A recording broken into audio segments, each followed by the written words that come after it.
Well, welcome back. Here we are over in Dublin. Does not like the rain's gotten here yet for us in Lawrence County. Pretty calm out there, and I'm assuming pretty warm. Still not getting our sensor data out of Dublin. It's been like 2+ weeks, and Lawrence County still hasn't fixed that. I'll try reaching out again, but again, don't know when that will be back online for y'all. Heat alerts. We do again have the heat advisory around the region. This in effect until 9 p.m. tomorrow evening. We'll see if that gets extended beyond that, and maybe a bit of a cool down as we go into the weekend. But for now, we do have a lot of that heat. So we've been following this little line of storms. It was a little more organized not too long ago. As I had mentioned off the top of the show, we had a pair of severe thunderstorm warnings on this line, but looks like it has weakened some. Still relatively intense on this northeastern side here, but overall, compared to what we were seeing, definitely calmer, except for what we are seeing over in what's largely now Wilkinson County. Plenty of lightning there. There are some isolated storms elsewhere around the region,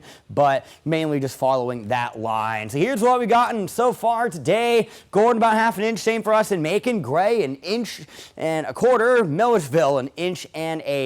That makes sense given that's been one of the more intense areas. Roberta also close to 1 inch. Good to see that we're continuing to get rain like this. It helps with the drought conditions. Obviously, these storms have been kind of strong. There's been a couple severe thunderstorm warnings out there. Level 1 risk is what we had for the remainder of today. At least it's not level 2 like there was yesterday. But here's the good news. As we continue through this evening, I do believe we will begin to see those storm odds taper off, right? Not a whole lot expected as we get into the overnight hours. Should be partly cloudy and most certainly muggy. Low temperatures probably going to be between 72 and 74 for most of the region.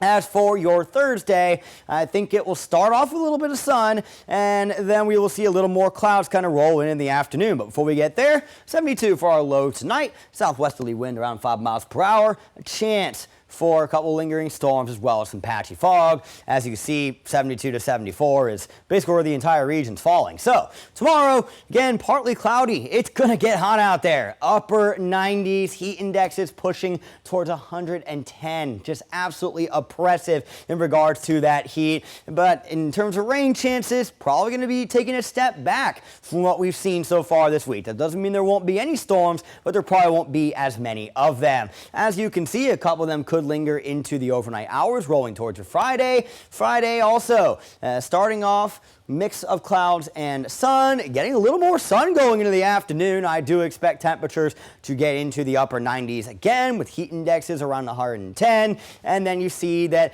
we do have some storm chances in the afternoon. I think this is a little aggressive for what we may see on a Friday. I currently have us at 30%, but then we need to talk beyond, all right? As we go through the weekend early next week, forecasts could get very interesting. There is an area we're watching the tropics, 60% chance for the development of a depression over the next 7 days. Will it go northeast? Will it curve west? The recent trend has been extending it westward, which could lake it into the Gulf. Anyways, 97 for our high tomorrow. As mentioned, oppressive heat with those scattered storms in the afternoon and the evening. We'll check out your extended forecast in 10 seconds. Your 41 NBC AccuWeather 7-day forecast is brought to you by Volume Chevrolet. So kind of decreasing with the rain odds as we go forward. There are some 40% in there still, so relatively scattered in the afternoon. The main thing I want to point out is next week, these numbers and conditions could definitely change depending on what happens down in the tropics.